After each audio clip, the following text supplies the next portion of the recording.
Saludos mis hermanos y mis hermanas, Dios les bendiga, Dios les guarde, qué bueno que están con nosotros nuevamente en esta nueva semana de este encuentro bíblico unido navideño que tenemos las iglesias de Puerto Nuevo, Central, Sonadora y Dorado Pueblo. En esta ocasión estamos aquí, mi compañero y amigo José Matos, pastor allá en Sonadora. Saludos. Y un servidor, pastor Jaime Camareno de Dorado Pueblo, para continuar esta unidad especial que hemos estado desarrollando durante este tiempo de la Navidad, donde nos hemos estado concentrando, haciendo un alto al material del discípulo y trabajando un poco el relato de la Navidad en el Evangelio de Lucas. Así que desde un principio, aquellos de ustedes que han seguido esta línea, saben que José con Carlos trabajaron una introducción al Evangelio y luego de ahí comenzamos entonces una mirada a esos primeros dos capítulos. Todavía estamos en el capítulo 1, mirando acontecimientos particulares que destacan de esa historia del Evangelio de Lucas. Como acostumbramos también recordarle, comparta este encuentro, comparta esta experiencia con esa persona que usted tiene cerca. Mire, tome el enlace que se genera en esta transmisión y compártalo a través de sus redes sociales o a través de un mensaje de texto. Compártalo con otra persona para que juntos podamos seguir estudiando la palabra del Señor. Déjenos también en esta transmisión que usted está viendo a través de este medio, deje algún comentario, saber que usted está ahí y que nos sigue en esta dirección. Aparte de nuestras 4 congregaciones, sabemos que hay otras personas que gustan y nos dan ese privilegio de tenerlo con nosotros en estas transmisiones y en estos encuentros con la palabra del Señor. Así que en esta ocasión, José, nos toca nosotros seguir la línea un poco de la secuencia bíblica de lo que se había establecido, que Carlos y Gama la semana pasada hablaban un poco ya del Magnificat y nos dejan a nosotros entonces ya listo el panorama para que entremos un poco a esta sección del capítulo 1, particularmente desde el verso 57 en adelante, ya y terminando ese capítulo 1, donde hay 2 momentos importantes y trascendentales, que es el momento de ya el nacimiento de Juan, lo que ocurre con Juan el Bautista, y lo que produce ese nacimiento en la vida de su papá, y la expresión de ese fabuloso canto que se le ha llamado el Benedictus. Así que para efecto de nuestra presentación de hoy, este estudio, vamos a dividir en 2 partes, ¿verdad? Nuestros comentarios y nuestro acercamiento al texto, mirando primero esa sección del 57 al 65, donde ahí tenemos narrado la experiencia del nacimiento de Juan, y luego entonces ir al Benedictus para hablar un poco sobre esta experiencia. Quiero que entonces usted busque en su vida rapidito, tenga a la mano ese capítulo 1, verso 57 en adelante. No lo vamos a leer todo corrido, ¿verdad? Pero sí decir en esta ocasión, ¿verdad? Comenzar de la Nueva Traducción Viviente, leer esos versos 57 al 66, 67 aproximadamente, que dice así: Cuando se cumplió el tiempo para que naciera el bebé, Elizabeth dio a luz un hijo varón. Todos sus vecinos y parientes se alegraron al enterarse de que el Señor había sido tan misericordioso con ella. Cuando el bebé cumplió 8 días, todos se reunieron para la ceremonia de circuncisión. Querían ponerle por nombre Zacarías como su padre. Pero Elizabeth dijo: no, su nombre es Juan. ¿Cómo?, exclamaron. No hay nadie en tu familia con ese nombre. Entonces, voy por el verso 62, le preguntaron por gestos al padre cómo quería se llamara. Zacarías pidió con señas que le dieran una tablilla para escribir, y para sorpresa de todos escribió: su nombre es Juan. Al instante Zacarías pudo hablar de nuevo y comenzó a hablar a Dios. Todo el vecindario se llenó de temor reverente, y la noticia de lo que había sucedido corrió por todas las colinas de Judea. Los que la oían meditaban sobre los acontecimientos y se preguntaban: ¿qué llegará a ser este niño? Pues la mano del Señor estaba sobre él de una manera especial. Vamos a dejarlo hasta ahí, hasta el verso 66, para comentar y hacer algunas aportaciones para este estudio que estamos teniendo de este proceso de el nacimiento de Juan y lo que ocurre como parte de ese nacimiento de Juan. Amén. Un saludo, amada familia. La paz de Dios sea con cada uno de ustedes. Continuando con la lectura y este primer encuentro hacia lo que hemos leído en esta noche, yo procuro siempre ir versículo por versículo para ir engranando la idea del Evangelio de Lucas, lo que quiso transmitir Lucas a aquel momento y a nuestra comunidad en nuestro contexto actual.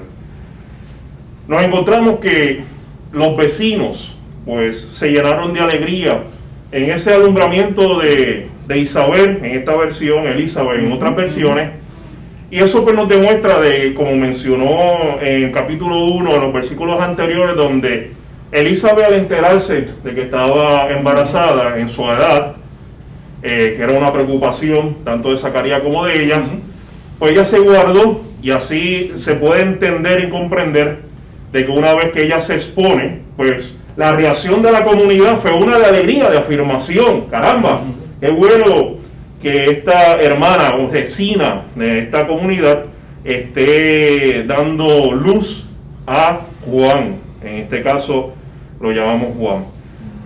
También nos regala este pasaje en este versículo 59, cómo hace una transición y nos pone, a Lucas le encanta colocar las cosas en tiempo y espacio. Eso en tiempo y espacio, por eso es que comenzamos en 57, pero el 56, cuando nuestros hermanos, compañeros Carlos y Gama la semana pasada hablaron, literalmente Juan Lucas resume que todo esto, el Magnífica se resumió, que todo sucedió en 3 meses y después de ahí se volvió a su casa.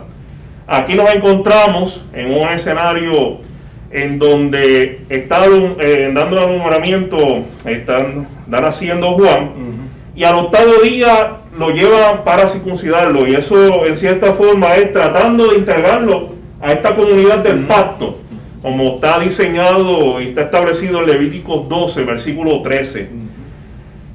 Ahí entra una situación un poco que nos llama la atención, y es el nombre que da el ángel, que da a Dios, tanto a Zacarías en su contexto como también a Elizabeth en su otro contexto, pero los vecinos estaban completamente enajenados de lo que estaba sucediendo.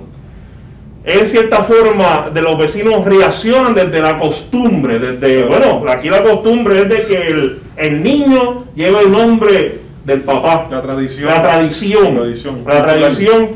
que probablemente nosotros en nuestro contexto también sigamos. Yo tengo los nombres de mis tíos, José Martín, de mis tíos maternos, y como mi hermano que me sigue tiene el nombre de mi papá, Ramón de Jesús, y así en esta comunidad también le da espacio a esa tradición.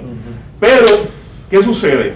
El Espíritu del Señor como que hace un cambio, un giro.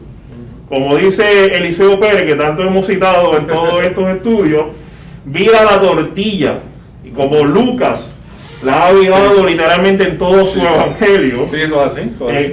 Y nos coloca de que no es la tradición lo que enmarca el proceder, sino que es el Espíritu del Señor, en donde está involucrado en todo este proceso y está diseñando el plan divino en ese nombre que afirma. Los nombres son importantes porque en la tradición bíblica eso es así. Los nombres son sumamente importantes. Decíamos hace una semana, ¿verdad? Todos los significados de los nombres, y máximo en estas estampas navideñas, son tan emblemáticos, tan significativos. O sea, no es un nombre por poner cualquiera. Por poner por cualquiera, tú sabes, porque hay para esto hacer un paréntesis, hay unas tradiciones indígenas en Honduras donde lo primero que vean y el niño está naciendo en ese espacio, así es como lo nombran. Por eso tú te encuentras niños que se llaman Lincoln, se llaman Chevrolet, se llaman Coca-Cola, porque si tú observas tu contexto y en ese momento tú vas a nombrar a tu hijo o tu hija, pues tú te dejas llevar, un ejemplo, por lo que tú estás viendo. Y nuestros indígenas pues antes llamaban flor, llamaban ceiba, llamaban porque estaban mirando, pero ahora como dentro de esa se han integrado otras marcas, otros elementos, pues ahora puedes encontrar que los niños se llamen Kia, se llamen Mitsubishi, se llamen pero eso es para que tengan una idea de que en nuestras comunidades indígenas también hay sí esa tradición que nosotros también continuamos. Y en esa tradición que Dios no la cancela, pero sí la transforma, sí la cambia, da un escenario distinto a esta familia, que vemos que son personas creyentes y temerosas de Dios, porque ambos en su contexto, y Zacarías mudo, que no puede decirle nada a su esposa, de lo que ambos en realidad tienen el nombre de Juan en su cabeza, en su ser, para nombrar a su hijo. Y obviamente me gusta como la madre, mayormente en estos escenarios patriarcal, pero Lucas coloca a Elizabeth como que es la primera que nombra a su hijo Juan. De hecho, es hasta esperado en un sentido, en esa cultura, que ella le ponga el nombre, en el sentido de que cuando uno mira la experiencia del Antiguo Testamento, dicen más o menos contabilizados por ahí, que más o menos 28 veces que se le han puesto nombre a figuras importantes de la historia bíblica han sido sus madres, versus 14 han sido sus padres. Pero aquí lo que José, ¿verdad?, denota, hermano y hermana, usted tenga muy claro y muy pendiente aquí es, y comentábamos un poco mientras nos preparábamos para conversar aquí delante de ustedes, cómo Lucas es consistente en marcar que la presencia del Espíritu, el apoderamiento del Espíritu de Dios, Espíritu Santo, ¿verdad?, está mediando todo el tiempo en todas las situaciones. Que como bien José nos recuerda, si usted ha seguido ese hilo bíblico que llevamos, donde ya ha pasado el asunto de la mudez de Zacarías, y ya sabemos por qué razones fue, ¿verdad? Ya lo hablamos hace unas semanas atrás, cómo él, sin haber podido expresarle a ella lo que vivió allí en el templo solo, de aquella experiencia, y lo que el ángel le reveló, ella por otro lado, al preguntarle de manera tan natural como madre cuál es el nombre que le vas a poner, pues la sorpresa es que la gente se sorprende porque no le puso Zacarías. Pero es el Espíritu de Dios el que está poniendo nombre, es Dios, o sea, el Espíritu de Dios es Dios, poniendo el nombre. Y cuando Zacarías finalmente puede expresar algo, que pide la tabla y escribe el mismo nombre, no es producto del azar, no es producto de la suerte, es producto del Espíritu de Dios, que está presente en esa instancia para seguir afirmando lo que hay en ese vientre.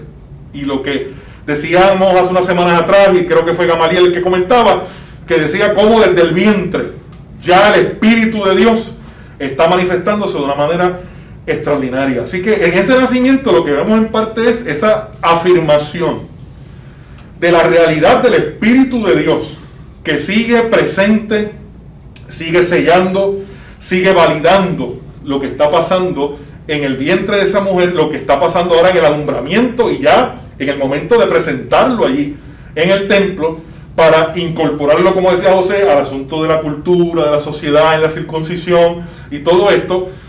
Y también es un testimonio para la comunidad, porque al ellos saber que Zacarías no hablaba y ahora vuelve y recobra el habla, y que coincide, antes de recobrar el habla, coincide el nombre de él que él pone con el nombre que pone ella.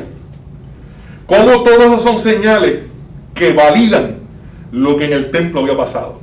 Algo de sobrenatural con Dios le había ocurrido a Zacarías mucho tiempo antes, meses antes, para que ahora se valida, y el tiempo dio la razón. Por eso me parece que es la sorpresa de toda esa comunidad, una sorpresa, no una sorpresa de decir, ay, qué bueno que ella coincidió con el de él, bendito, porque si no la cosa se hubiera puesto mala. No, es una sorpresa divina, vamos a ponerlo así. Como el que pudieron ellos validar que Dios y su Espíritu está presente en ese proceso, aún de poner algo como es el nombre, ¿verdad? Y como hemos dicho reiteradamente, los nombres en la Biblia Y máximo en esta Navidad, en lo que es las estampas de la Navidad, todos estos nombres tienen unos significados importantes y profundos. Amén. Amén. Vemos que por lo menos en la versión de la Biblia de nuestro pueblo, una vez que Zacarías escribe en esta pizarra el nombre de Juan, dice que la boca y la lengua básicamente se puso a bendecir a Dios. A bendecir a Dios. A bendecir a Dios. Vemos que Dios trabaja en lo individual, tanto con Elizabeth como Zacarías, pero también nos relaciona como familia.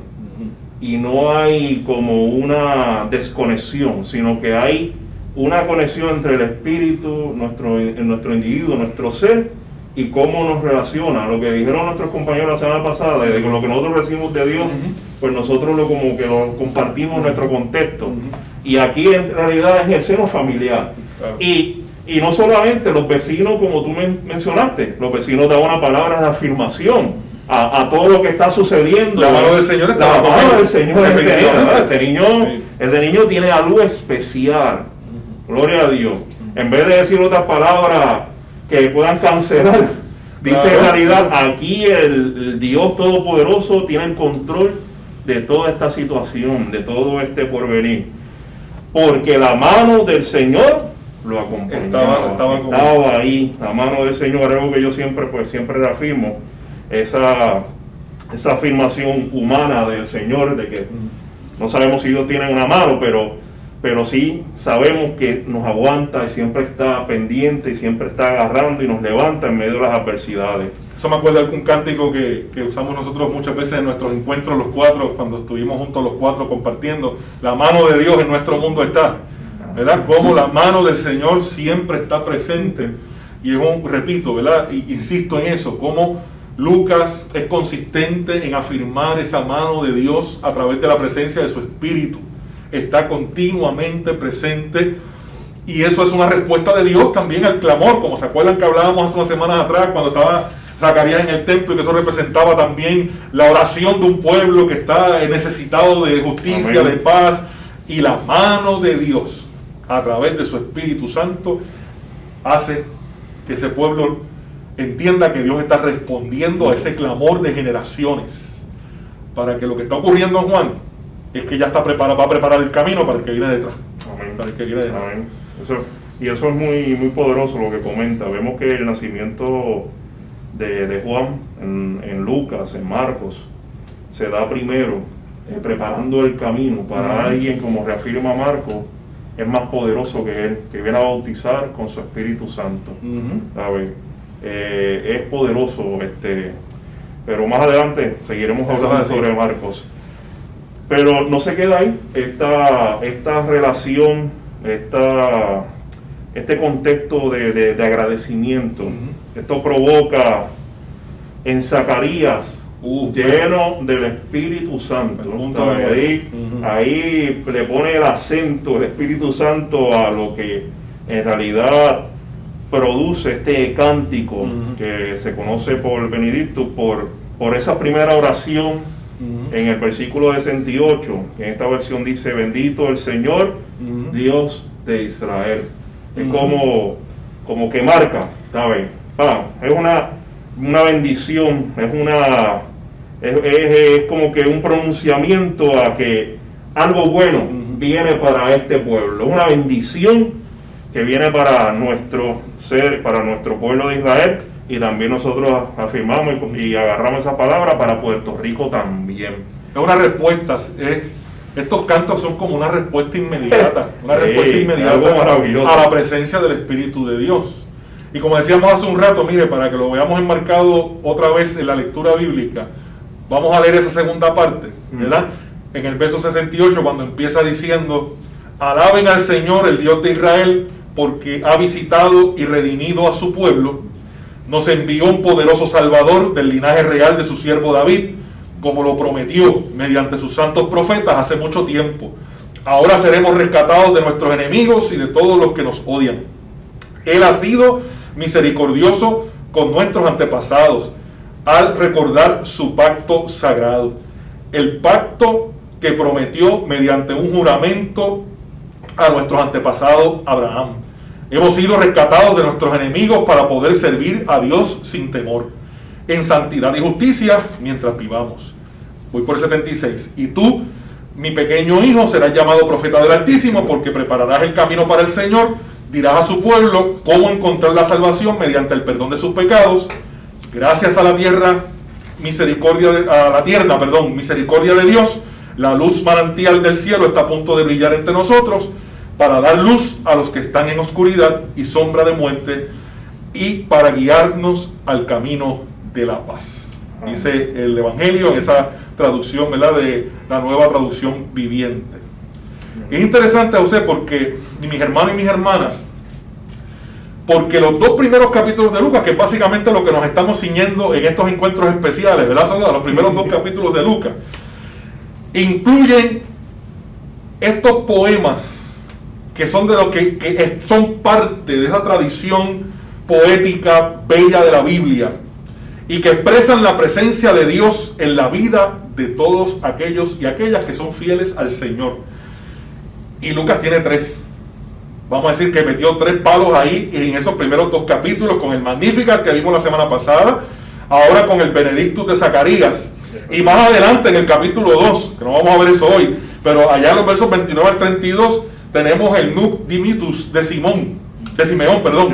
Y ahí esos tres cantos están en los primeros dos capítulos de Lucas, que recogen, ¿verdad?, esos espacios de respuesta a la mano, a la intervención de la mano de Dios, del Espíritu de Dios en medio de su gente. Así que este segundo cántico, ¿verdad?, que es el que nos da introducción a esta parte ahora, que es el famoso Benedictus, como decía José al principio.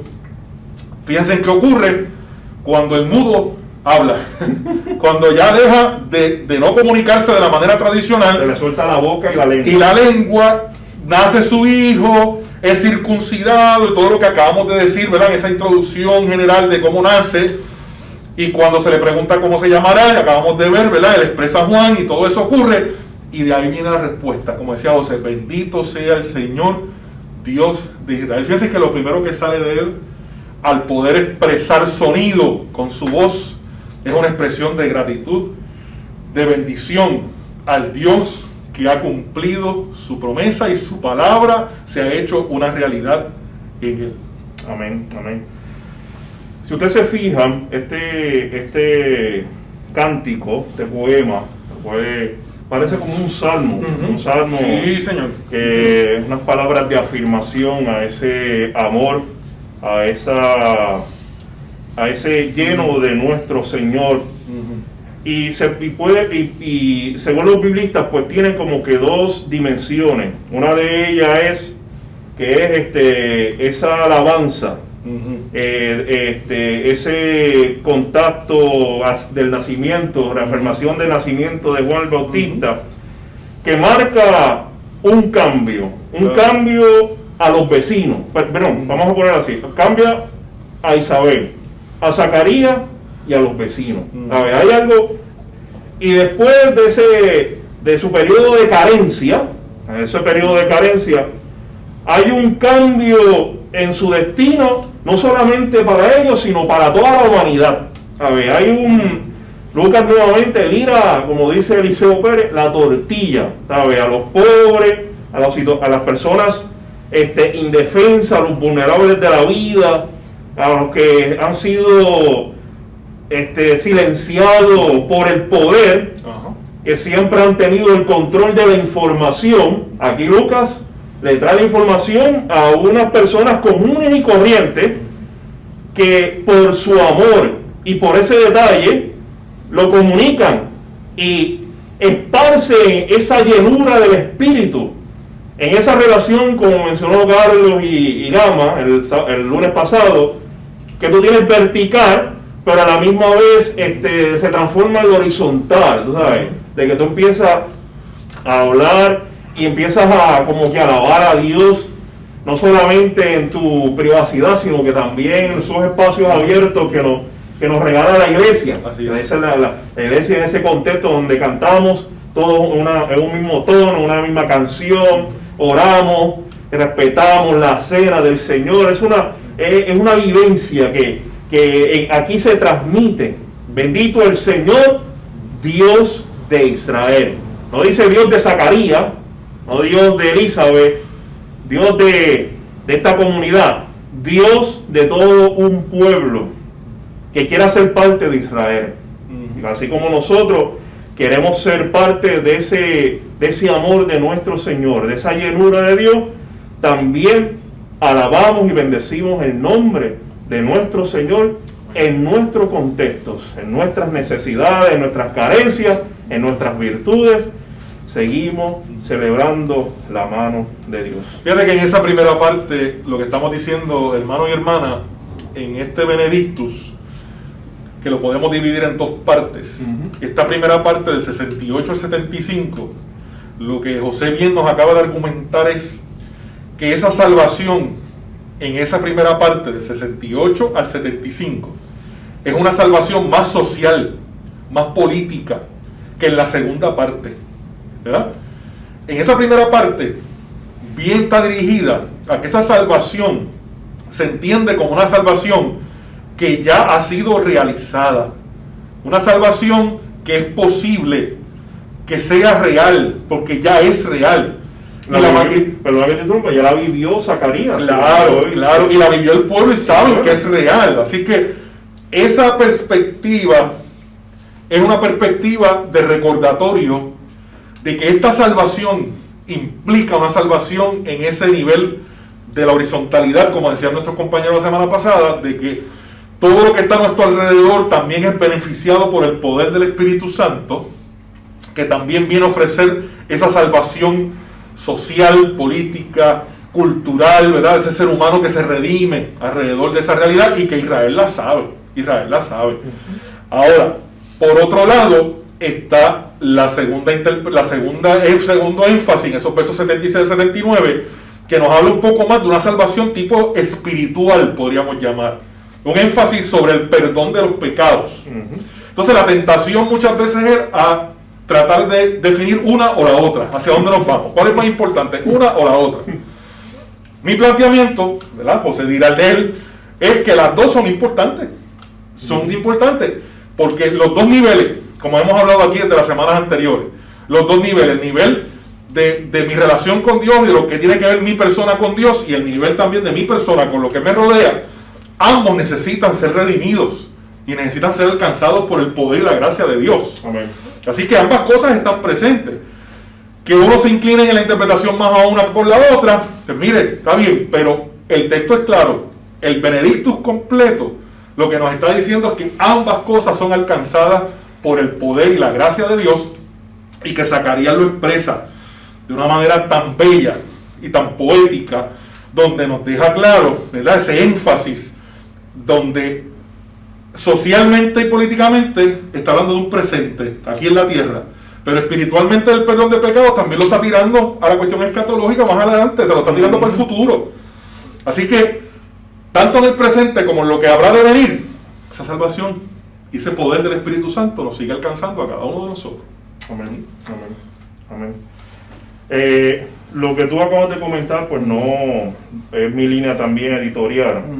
Y quiero aprovechar y leer unos versículos de esta versión de la Biblia de nuestro pueblo, porque me traen dos palabras que quiero pues reafirmar y quiero que me acompañen a reflexionar sobre ellas.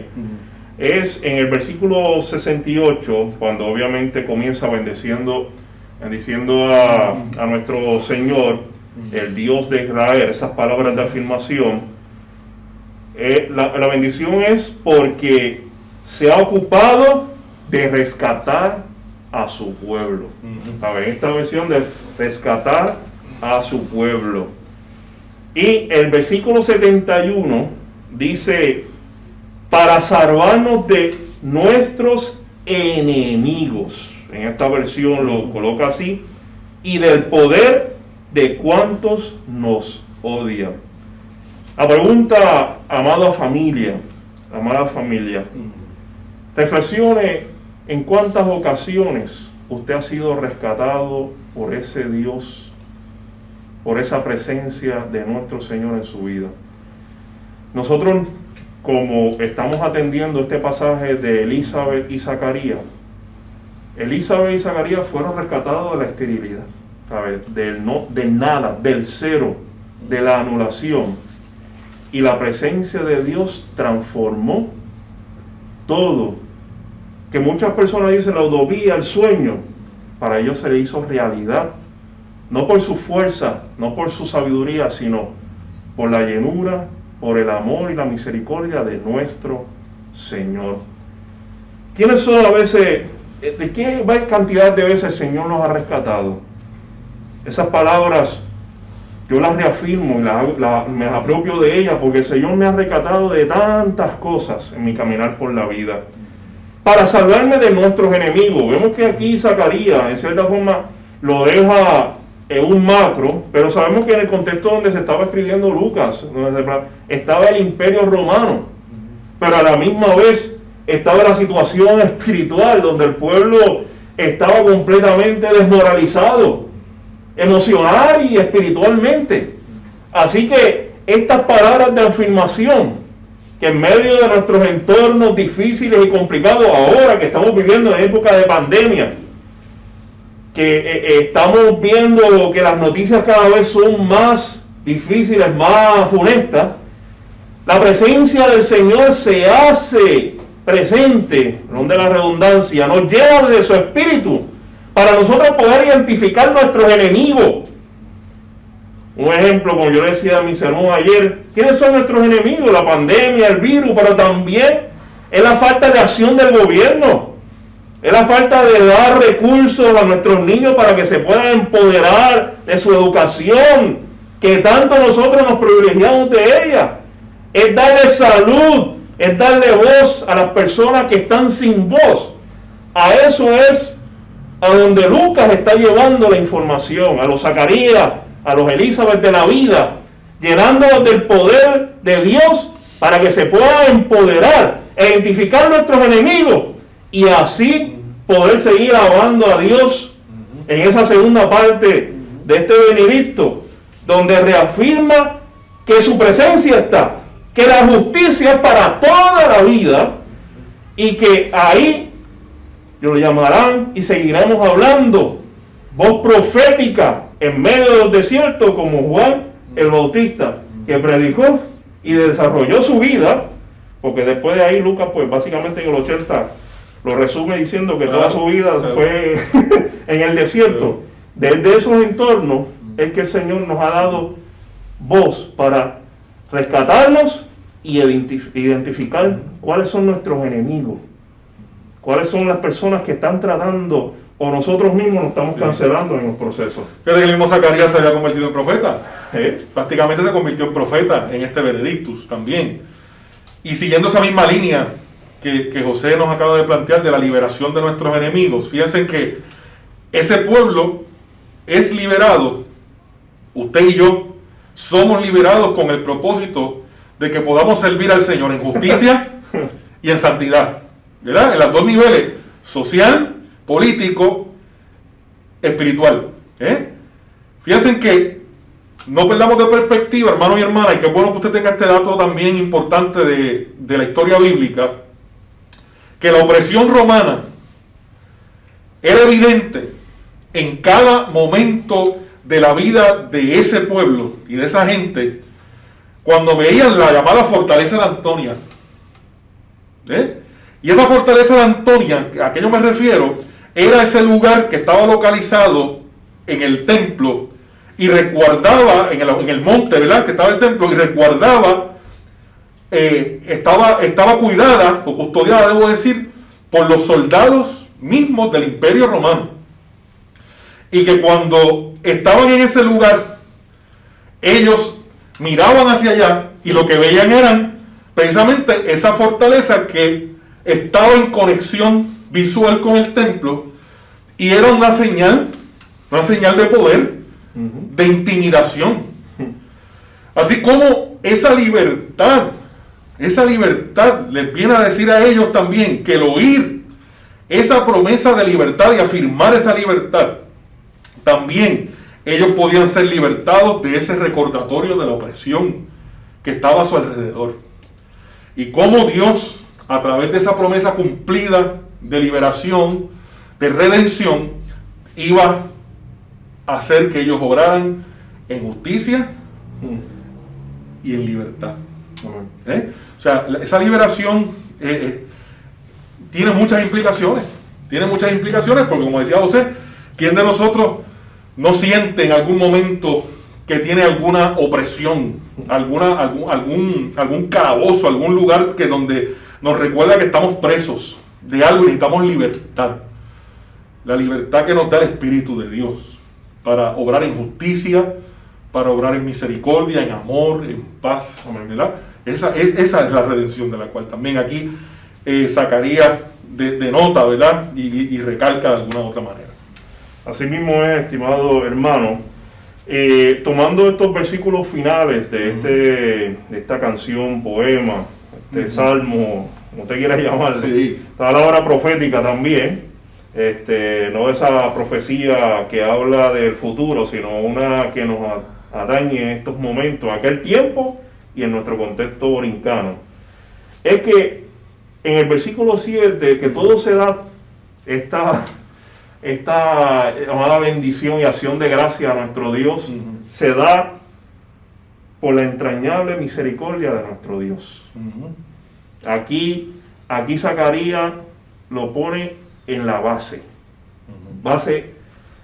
Desarrolla todo el fundamento para que nosotros sigamos bendiciendo el nombre de nuestro Dios, que nos continuará visitando y nos continuará iluminando desde la sombra de la muerte, como ese pasaje en el versículo en Isaías capítulo 40 versículo 3, estoy usando la memoria, el brain power, en donde nos visitará y iluminará a los que estén en tinieblas, hermanos, a los que estén pasando por esos procesos de tinieblas. El Dios nos enderezará nuestros pasos para un camino de la paz.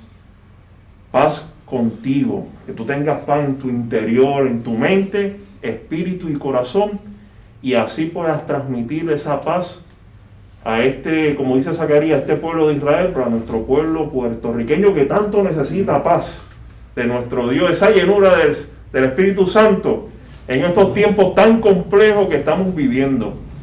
Estamos siendo en cierta forma atacados por la pandemia, pero tampoco nos podemos obviar de que hay personas que dentro de ese contexto están sufriendo el desempleo, están sufriendo carencia, el desempleo se le suma que no pueden pagar la renta, no pueden pagar sus utilidades, y todo eso se mezcla, y probablemente nosotros que estamos aquí y tú allá, estemos bien en ese espacio, nos encontremos bien económicamente, sin ningún problema, hasta de salud estemos bien. Pero hay muchas personas que están con ventiladores, que están pasando hambre, que están pasando necesidades, y nosotros estamos llamados a también ser luz para ellos en las tinieblas que están viviendo, y demostrarle que el camino de nuestro Dios es uno de paz, de ceñimiento, de amor, y de que su misericordia siempre está presente en nuestras vidas. Yo quiero hoy terminar esta parte, ¿verdad? Y concluir desde mi parte diciendo lo siguiente. Este cántico, ¿verdad?, de Zacarías se enfocó en ese tiempo presente, claro está, pero también señala el tiempo futuro. Que es lo que va a ocurrir precisamente en la vida de Juan. No olvidemos que este cántico está enmarcado en el nacimiento de Juan y el propósito de la vida de Juan. Y vemos que este cántico define la identidad y el ministerio de Juan. Así que el cántico también está dejándonos claro cuál es la agenda. Amén. Volviendo a reafirmar la agenda de Juan, porque será profeta del Altísimo. Amén. Y que va a irrumpir en el escenario de la historia, para mí, con dos propósitos en esencia. ¿verdad? Primero para preparar el camino. Y es lo que Lucas ha venido haciendo. El hacer esta combinación de la historia de María, la historia de Elizabeth o de Isabel, Zacarías, combinando estas dos escenas, coge una, la deja en stand-by, como diríamos por ahí, en suspenso, para traer la otra y vuelve y retoma la otra. Lo que está haciendo aquí Lucas es algo con mucha intencionalidad, porque lo que está diciéndonos es que este está preparando el camino de este que viene, que está en armonía y contemporáneo con él, y va a provocar un nuevo éxodo. ¿Por qué un nuevo éxodo? Porque Juan de alguna forma es una especie de nuevo Moisés, que viene en un sentido a marcar el camino de la liberación, el camino de salir, como tú decías hace un rato, de toda esa atadura, de una cultura, de un imperio romano, de todo lo que está pasando a su alrededor. Pero también, yo veo en este Benedictus, ¿verdad?, en este cántico, en este poema, otro propósito: instruir a ese pueblo, instruir a esa gente que está en espera y que ya está empezando a ver el cumplimiento, que la salvación consiste en el perdón de pecados y que por lo tanto es preciso el arrepentimiento personal, pero también un arrepentimiento que nos ayude a confiar en una identidad religiosa y cultural nacional del pueblo, que los afirme y que los haga seguir caminando en esa promesa del Señor. Así que yo creo que este cántico, ¿verdad?, no lo podemos ver en el vacío. Ciertamente al sacarlo del contexto de Lucas, pues hay una belleza en él, literaria, poética, pero cuando uno lo mira en el contexto de lo que está ocurriendo allí, y lo que ha ocurrido allí, del nacimiento de Juan, y cómo valida eso la agenda de vida de Juan, cómo el Espíritu de Dios se sigue manifestando en la vida de Juan y de todo lo que va a hacer posteriormente, y que eso está haciendo un preámbulo de lo que el Espíritu va a hacer en toda plenitud con Jesús.